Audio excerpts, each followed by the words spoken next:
Nama Gubernur Sumatera Selatan periode 2008 sampai 2018 sekaligus mantan Ketua DPD Golkar Sumatera Selatan Alex Nurdin kembali terjerat kasus dugaan korupsi. Bersama Mudai Madang dan Launa Pasinda Kelumban Tobing, Alex Nurdin ditetapkan sebagai tersangka kasus dugaan korupsi pembangunan Masjid Raya Sriwijaya Jakabaring Palembang.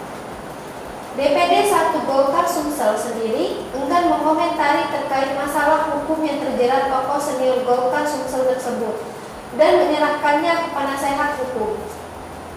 Sementara Sekretaris DPD 1 Golkar Sumsel, Herpanto, yang dihubungi nomor ponselnya 08XXX tidak aktif. Sedangkan sejumlah pengurus DPD 2 Golkar yang ada di Sumsel mengaku prihatin terkait adanya penetapan tersangka untuk kasus kedua kepada seniornya tersebut. Sebelumnya, Kejagung menetapkan 3 tersangka baru untuk dugaan korupsi pembangunan Masjid Sriwijaya Jakabaring Palembang. Ketiganya terlibat dalam perkara pembangunan Masjid Sriwijaya dengan menggunakan dana hibah melalui Yayasan Wakaf Masjid Sriwijaya pada tahun 2015 dan 2017. Haidir menjelaskan, Alex Nurdin sebagai gubernur yang juga sebagai penanggung jawab diduga tidak menyalurkan dana hibah untuk pembangunan masjid sesuai dengan prosedur.